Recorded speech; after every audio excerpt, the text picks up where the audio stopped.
शतरूपा के 3 पुत्रियों का चरित्र सुना। आकुति, देवहूति और प्रसूति का चरित्र। इनके 2 पुत्र थे, प्रियव्रत और उत्तानपाद। महाराज दोनों बेटे जब बड़े हुए तो मनु महाराज ने अपने बेटे, बड़े बेटे प्रियव्रत से कहा, बेटा विवाह कर लीजिए। बोले नहीं करूंगा विवाह। क्यों? मैं भगवान की भक्ति करूंगा। बस प्रियव्रत नारद जी से दीक्षा लेकर के नारायण नारायण का जाप करने लगे। उत्तानपाद से कहा, बेटा विवाह कर लीजिए। उत्तानपाद ने विवाह किया। उत्तानपाद ने विवाह किया। इनके 2 रानी थीं, एक सुनीति और एक सुरुचि। सु माने सुंदर, नीति माने विचार। जिसका विचार बड़ा सुंदर हो उसका नाम सुनीति, और सु माने सुंदर, रुचि माने इच्छा। और जिसकी इच्छा बड़ी सुंदर हो, जो अपनी इच्छा से कार्य करती हो, उसका नाम सुरुचि। सुनीति और सुरुचि।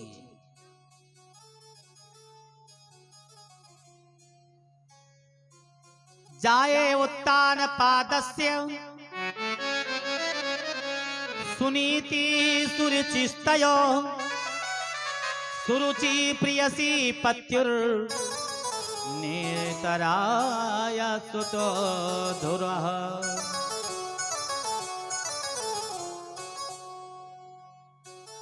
कुछ पुराण का मत है कि सुरुचि जब डोली में बैठ करके आ रही थी, रास्ते में ही अपने पति देवता से कहा कि आपने अभी तक विवाह क्यों नहीं किया।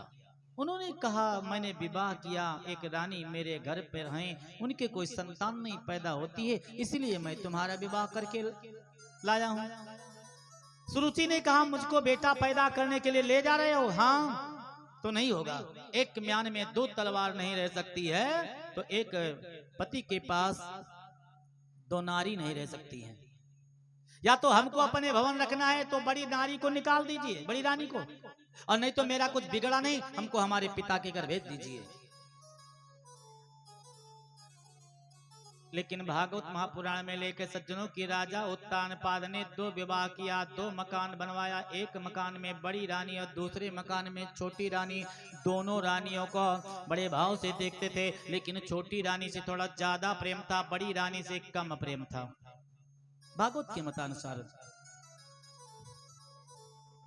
कुछ समय के बाद में दोनों के पुत्र पैदा हुए, छोटी रानी और बड़ी रानी के, दोनों के पुत्र पैदा हुए। छोटी रानी के बेटा पैदा हुआ, बड़ा सुंदर मंगलचार हुआ। बड़ी रानी के यहाँ बेटा पैदा हुआ, कोई मंगलचार नहीं। देखिए 2 भाव, एक के बेटा पैदा हुआ मंगल गीत, और दूसरे के बेटा पैदा हुआ कोई गीत नहीं।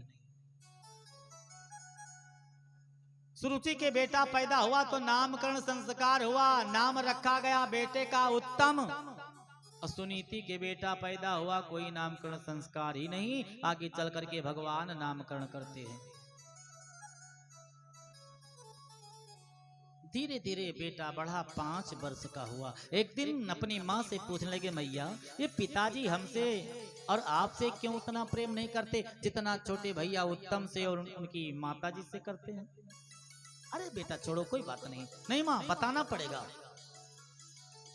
कुछ विशेष नहीं, कुछ शेष बात बताई।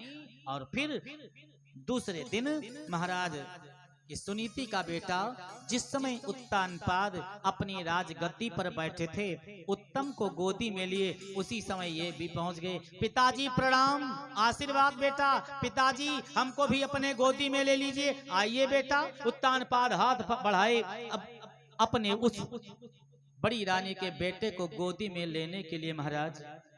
लेकिन छोटी रानी सुरुचि आकर के सुनीति के बेटे के हाथ को पकड़ करके पीछे ढकेल दिया। पीछे हट, तू अपने पिता के गोदी में बैठने का अधिकार नहीं पाएगा। यदि इस राजगद्दी पर अपने पिता के गोदी में बैठने का अधिकार चाहता है तो जा करके पहले तप कीजिए, और तप करने के बाद अपना प्राण निकालिए। प्राण निकलने के बाद मेरे उदर से पैदा होइए, तब तुमको इस राजगद्दी पर अपने पिता के गोदी में बैठने का अधिकार प्राप्त होगा। बेटा, बेचारा सुनीति का बालक रोते रोते पहुंच गया मां के पास। मैया, और मां अपने बेटे को रोते हुए देख लें तो जानते हो क्या होता है? कलेजा फट जाता है। मेरे लाल, झट हृदय से लगाया, आंचल से आंसू पोंछा। ए,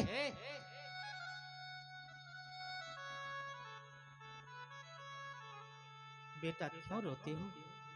मां, विमाता ने कहा है तू राजगद्दी पर अपने पिता के गोदी में बैठने का अधिकार कब पाएगा? जब तप करके प्राण अंत होगा तुम्हारा, मेरे कुक्षी से पैदा होगा तब। सत्य कहा है बेटा, ये तू अभागा ना होता तो अभागी के कुक्ष से नहीं पैदा होता। मैया, मैं तप करने जाऊंगा। नहीं बेटा, अभी तू छोटा है मेरे लाल, कहीं जंगल में जाएगा, बाघ भालू भेड़िया तुमको खा जाएंगे तो मैं क्या करूंगी? क्योंकि मेरी प्राण आधार केवल आप ही हैं बेटे। आज मां बेटे दोनों इतना रोए कि मां का आंचल भीग गया बेटे के आंसू से। बेटा जल पान कर लीजिए। नहीं मां, तप करूंगा। कर दिया जिद, तप करूंगा, तप हेतु वन को जाऊंगा।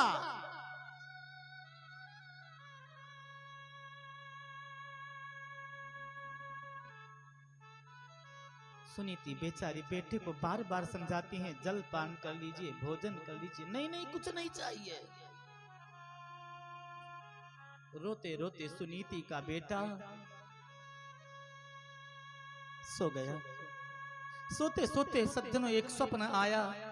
एक प्रकाश उठ करके बैठ गया स्वप्न में। प्रकाश धीरे धीरे आगे को चलने लगा। सुनीति का बालक रोते रोते उस प्रकाश के पीछे चल दिया। और जब वृंदावन के तट पर पहुंचा, एक बट वृक्ष के नीचे चबूतरा बंधा था, वहीं प्रकाश गायब हो गया। ज्यों प्रकाश गायब हुआ, सुनीति के बेटे की आंखें खुल गई। झट उठ करके बैठा, देखा यहां तो कोई नहीं, प्रकाश है। उतर पड़ा अर्धरात्रि को बिस्तरे से। घर में भगवान विष्णु की मूर्ति थी। जा करके भगवान विष्णु को प्रणाम किया। प्रभु, मैं अपने माता जी को सोते हुए भवन में छोड़ करके जा रहा हूं और आपको सौंप करके जा रहा हूं। स्वामी, मेरे माता जी की देखभाल करना, कभी मेरे माता जी के ऊपर आंच नहीं आने देना। सरकार, आप अपना हस्त कमल मेरे माता जी के सिर के ऊपर हमेशा रखे रहना। ये छोटा सा दास आपको प्रणाम करता है। मां के पास पहुंचा, मां के चरणों को पकड़ करके रोने लगा। मैया, ये तेरा लाल तुमको सोते हुए छोड़ करके जा रहा है। मेरी मां, बेटे से जो कुछ अपराध होगा उसे क्षमा करना। मां, मैं आपकी सेवा ना कर सका, लेकिन आज भी माता के वचन को बर्दाश्त नहीं कर सकता मैया, इसलिए मैं आपको सोते हुए छोड़ करके जंगल को तपस्या करने के लिए जा रहा हूं। मां, माता जी प्रणाम, अपने बेटे के अपराध को क्षमा करना मेरी मां। इतना कह करके बेटा रोते रोते चल दिया जंगल को तपस्या करने के लिए। इधर सुनीति का बालक तपस्या करने के लिए निकल पड़ता है।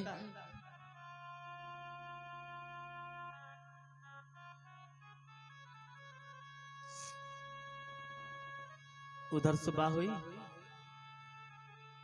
सो करके सुनीति उठी। जहां बेटा सो रहा था बिस्तरे पर जा करके देखी, बिस्तरा सोना है। बेटा बिस्तरे पर नहीं है, तुरंत अपने दोनों हाथ से अपने केस को पकड़ करके और नोच नोच करके केस को रोने लगी। मेरे लाल, मुझको छोड़ करके तू कहां चला गया? अब तेरी मां किसके सहारे जीवित रहेगी?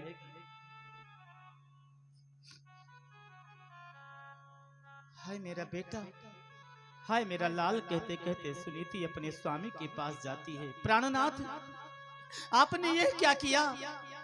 आपके कथनानुसार, आप और छोटी रानी के कथनानुसार मेरा बेटा बात को बर्दाश्त ना कर सका, ना मालूम कहां चला गया। राजा उत्तानपाद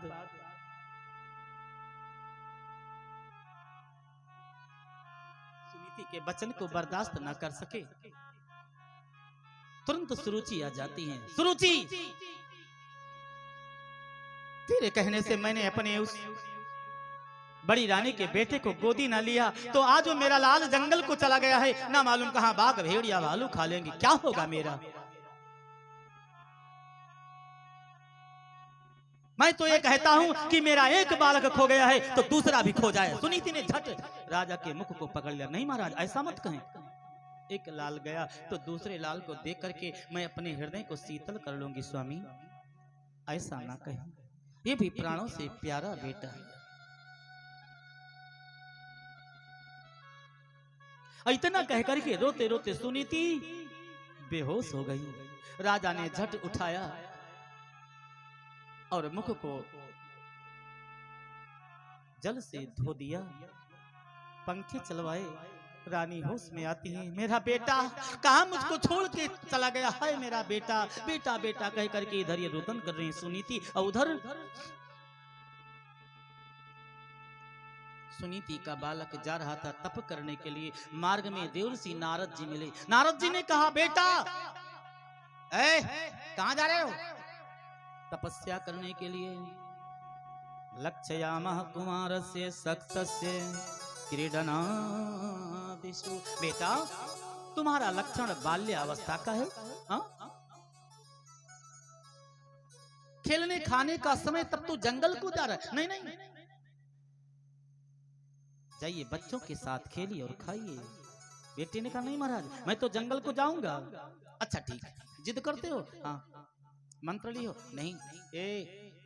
5 वर्ष का बालक मंत्र जंत्र तंत्र का जाने? हाँ? कोई मंत्र नहीं जानता हूँ, कोई तंत्र नहीं जानता हूँ, कोई पूजा पाठ नहीं जानता हूँ। जाऊंगा जंगल में, हाथ जोड़ करके नेत्र बंद करके बैठ जाऊंगा, बस। ऐसे नहीं मिलेंगे भगवान। तब कैसे मिलेंगे? ध्यान करिए। मंत्र बताया नारद जी ने, ओम नमो भगवते वासुदेवाय। और ध्यान करके जपना है किसका?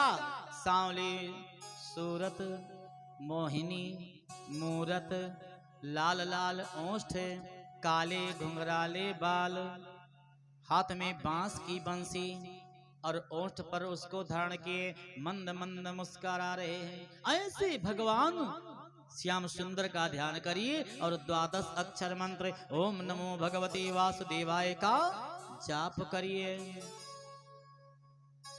और ये सांवली सूरत, मोहिनी मूरत जानते हो कितनी प्यारी लगती है। सब भक्त कहते हैं कि हे स्वामी, हे नाथ, हे सरकार, और तेरी मंद मंद मुस्कनिया पे बलिहार प्यारे जो, बलिहार प्यारे जो।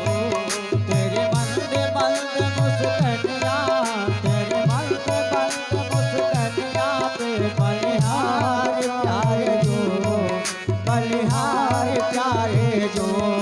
तो तेरी मंद मंद मुस्कनिया पे बलिहार प्यारे जो, बलिहार प्यारे जो। तेरी मंद मंद मुस्कनिया पे बलिहार प्यारे जो,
की बंसी प्यारी लगती है अतिशय न्यारी।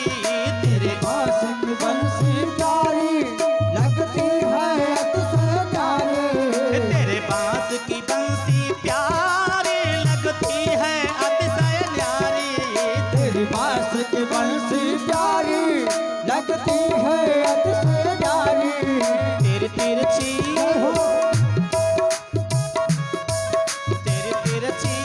चितवनिया पे बलिहार प्यारे दो, बलिहार प्यारे दो। तेरी मंद मंद मुस्कनिया पे बलिहार प्यारे दो, हरि बोल। बलिहार प्यारे दो।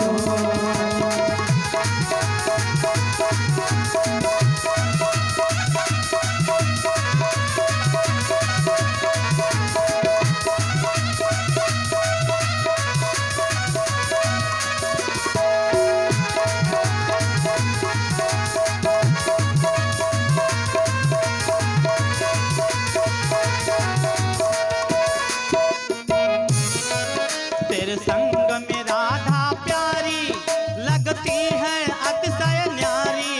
तेरे संग में राधा प्यारी लगती है अतिशय न्यारी।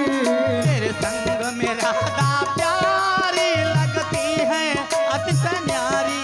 तेरे संग में राधा प्यारी लगती है अतिशय न्यारी।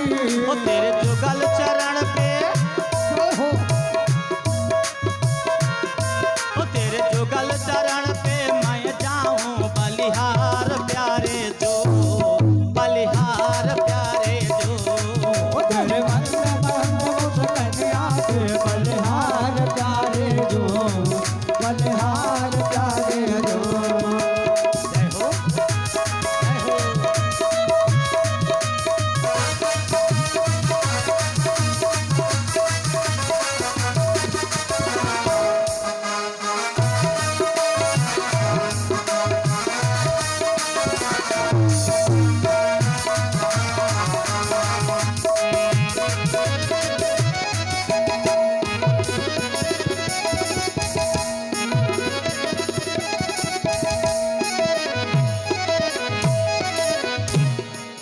बोले शंकर भगवान की। की जय। देवर्षि नारद जी ने बड़ा सुंदर ज्ञान दिया सुनीति के बेटे को, और ये चले गए यमुना पुलिन की तरफ। इधर नारद जी पहुंचे उत्तानपाद के पास। उत्तानपाद ने नारद जी को प्रणाम किया। प्रभु, मेरा 5 वर्ष का बेटा हमको छोड़ करके जंगल चला गया, ना मालूम कहाँ कब कैसे कोई बाघ भेड़िया भालू खा जाएगा, तब क्या होगा? हाँ? नारद जी ने कहा, नारायण नारायण, अपने लिए सोचिए महाराज, उस बेटे के लिए मत सोचिए। क्यों? क्योंकि जो भगवान के शरण में चले जाते हैं, भगवान उनकी सदा सर्वदा रक्षा करते हैं। ऐसी सज्जनों, उत्तानपाद ने 2 दूत को भेजा, 2 सिपाही को भेजा, सुनीति के बेटे को वापस लाइए खोज करके। मिला सुनीति का बेटा, लेकिन वापस ना हुआ। बड़ी लालच दिखाए, वापस ना हुआ। 2 शेर बेझर मिलेगा, क्या हो गया? सब नहीं वापस हुए। चले गए यमुना पुलिन पर। त्रिणात्रांते कपित्थ बदिरासनः आत्मवृत्त्यनुसारेण निन्ने अर्चयन हरिम। यमुना में स्नान करके और नेत्र बंद करके बैठ गए। 3 रात बीतने के बाद आंखें खोल करके कैत के फल और बैर के फल को खा करके तपस्या किए। दूसरे महीने में छठे दिन आंखें खोल करके भगवान की आराधना किए, कुछ आहार लेकर के। तीसरे महीने में 9वें दिन आंखें खोल करके और आहार कुछ लेकर के भगवान का ध्यान किए, नहीं भगवान प्रसन्न हुए। और चौथे महीने में महाराज 12वें दिन आंखें खोल करके श्वास लेते थे, भगवान ना प्रसन्न हुए। तो 5वें महीने में तय कर लिया, प्राण रहे या जाए, या भगवान आएंगे या मेरा प्राण जाएगा। श्वास को जीत करके और ध्यान करने लगा। सारे विश्व की श्वास रुक गई। अब तो देवता सब घबराए महाराज, ब्रह्मा देवता सब घबराए। अब क्या होगा?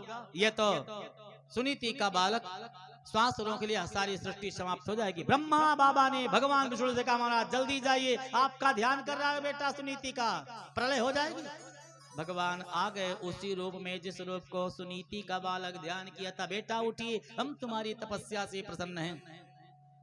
लेकिन महाराज बोले हम तुम्हारी तपस्या से प्रसन्न हैं, आंखें नहीं खोलता था। क्यों? जो मूर्ति भगवान की सामने है वही मूर्ति अपने अंतरात्मा में बसाए। सुनीति का बालक नेत्र बंद के उन्हीं का ध्यान कर रहा था, दर्शन कर रहा था, बड़ा आनंदित था।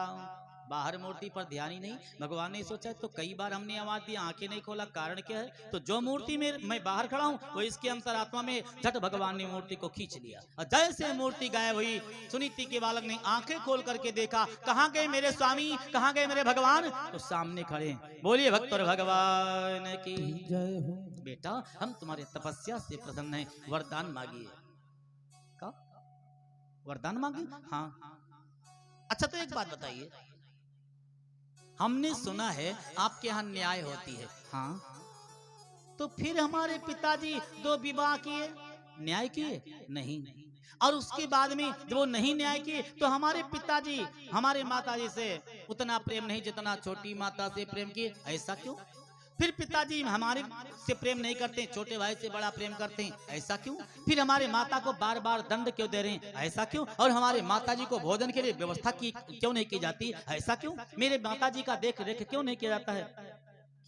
ओ प्रश्न के ऊपर प्रश्न, प्रश्न के ऊपर प्रश्न, प्रश्न के ऊपर प्रश्न, उत्तर सुनते ही नहीं है। भगवान ने सोचा जितना प्रश्न कर रहा है उतना तो उत्तर देते देते बहुत समय लग जाएगा। अच्छा चुप हो जाओ, शांत हो जाइए। और अपना हस्तकमल सुनीति के बालक के सिर पर रख दिया। बस समस्त बातें भूल गया, कुछ बात याद नहीं। भगवान ने कहा अब बोलो क्या चाहिए? स्वामी कुछ नहीं चाहिए। बोलिए भक्त और भगवान की जय हो। भगवान ने कहा चलो पहले हम तुम्हारा नामकरण करते हैं। एक स्थान पर बैठ करके एकाग्र चित्त होकर के मेरा ध्यान किया है, तो आज से तेरा नाम ध्रुव है। और इस ध्रुव के कारण से मैं तुमको ध्रुव पद दे रहा हूं कि उस स्थान पर आप हमेशा बने रहोगे और तुम्हारी परिक्रमा समस्त नक्षत्र तारागण सप्तऋषि इत्यादि करेंगे। अभी कुछ ही मिनट में 2-3 मिनट में भगवान भोले बाबा की झांकी विकराल रूप में आप लोगों के सामने आने वाली है। बोले शंकर भगवान की जय। आप लोग थोड़ा रास्ता दे दीजिए। भगवान भोले बाबा अपने भूत प्रेत को साथ में लेकर के आ रहे भैया, थोड़ा रास्ता दे दीजिए, बड़े सुंदर ढंग से रास्ता दे दीजिए, क्योंकि शंकर भगवान के आने का मार्ग हो जाए। और ज्यादा रास्ता दीजिए भैया, थोड़े रास्ते में उनका काम नहीं करेगा, बहुत भूत है उनके साथ। हाँ हाँ बोलिए। भगवान शंकर उस समय बोले शंकर भगवान की जय। तो ध्रुव जी महाराज को वरदान दिया और फिर कहा भगवान ने 36,000 वर्ष भूतल पर राज करोगे, उसके बाद ध्रुव तुमको वो पद मिल जाएगा। ऐसे जब वरदान दिया तो उस वरदान को पा करके भगवान भोले बाबा उस वरदान को पा करके ध्रुव जी बड़े प्रसन्न हुए। और भगवान श्याम सुंदर वहां से अंतर ध्यान हो जाते हैं। भैया जल्दी कीजिए, वहां से अंतर ध्यान हो जाते हैं। भगवान ध्रुव जी अपने मां के पास जाते हैं और मां के पास जैसे पहुंचे भगवान भोले बाबा ध्रुव जी महाराज तो उत्तानपाद बड़े प्रसन्न हुए, बेटा को पा करके हृदय से लगाए। फिर उत्तम जंगल को शिकार खेलने के लिए गया, वहां यक्षों ने मार दिया। उत्तम की माता सुरुचि अपने बेटे को खोजने के लिए चली गई, बेटा ना मिला तो वहां अपने सिर को पीट पीट करके मर गई। और उसके बाद में महाराज ध्रुव जी यक्षों से युद्ध करते हैं, विकराल युद्ध हुआ।